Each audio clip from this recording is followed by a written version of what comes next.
Chapter 7. Then came together unto him the Pharisees and certain of the scribes which came from Jerusalem. And when they saw some of his disciples eat bread with defiled, that is to say, with unwashed hands, they found fault. For the Pharisees and all the Jews, except they wash their hands oft, eat not, holding the tradition of the elders. And when they come from the market, except they wash, they eat not. And many other things there be, which they have received to hold, as the washing of cups and pots, brazen vessels, and of tables. Then the Pharisees and scribes asked him, Why walk not thy disciples according to the tradition of the elders, but eat bread with unwashed hands? He answered and said unto them, Well have Esaias prophesied of you hypocrites, as it is written, This people honoureth me with their lips, but their heart is far from me. Howbeit in vain do they worship me, teaching for doctrines the commandments of men. For laying aside the commandment of God, ye hold the tradition of men, as the washing of pots and cups, and many other such like things ye do. And he said unto them, Full well ye reject the commandment of God, that ye may keep your own tradition. For Moses said, Honour thy father and thy mother, and whoso curseth father or mother, let him die the death. But ye say, If a man shall say to his father or mother, It is Corban, that is to say, a gift, by whatsoever thou mightest be profited by me, he shall be free.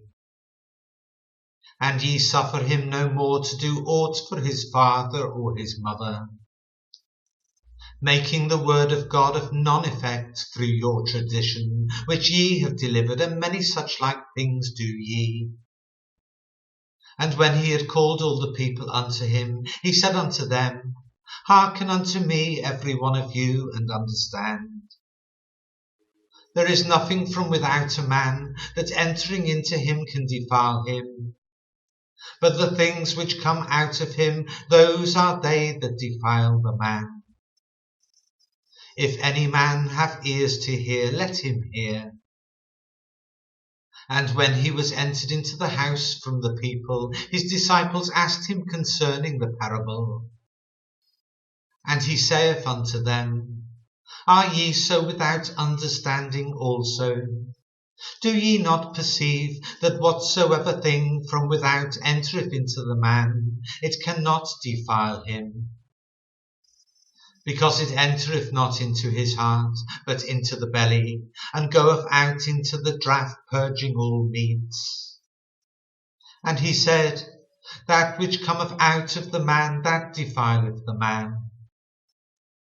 For from within, out of the heart of men, proceed evil thoughts, adulteries, fornications, murders, thefts, covetousness, wickedness, deceit, lasciviousness, an evil eye, blasphemy, pride, foolishness. All these evil things come from within and defile the man. And from thence he arose and went into the borders of Tyre and Sidon, and entered into an house, and would have no man know it, but he could not be hid. For a certain woman, whose young daughter had an unclean spirit, heard of him, and came and fell at his feet. The woman was a Greek, a Syro-Phoenician by nation, and she besought him that he would cast forth the devil out of her daughter. But Jesus said unto her, Let the children first be filled, for it is not meet to take the children's bread and cast it unto the dogs. And she answered and said unto him, Yes, Lord, yet the dogs under the table eat of the children's crumbs. And he said unto her, For this saying go thy way, the devil is gone out of thy daughter. And when she was come to her house, she found the devil gone out, and her daughter laid upon the bed. And again, departing from the coasts of Tyre and Sidon, he came unto the Sea of Galilee, through the midst of the coasts of Decapolis. And they bring unto him one that was deaf, and had an impediment in his speech. And they beseech him to put his hand upon him. And he took him aside from the multitude, and put his fingers into his ears. And he spit and touched his tongue. And looking up to heaven, he sighed, and saith unto him, Ephphatha, that is, be opened. And straightway his ears were opened, and the string of his tongue was loosed, and he spake plain. And he charged them that they should tell no man.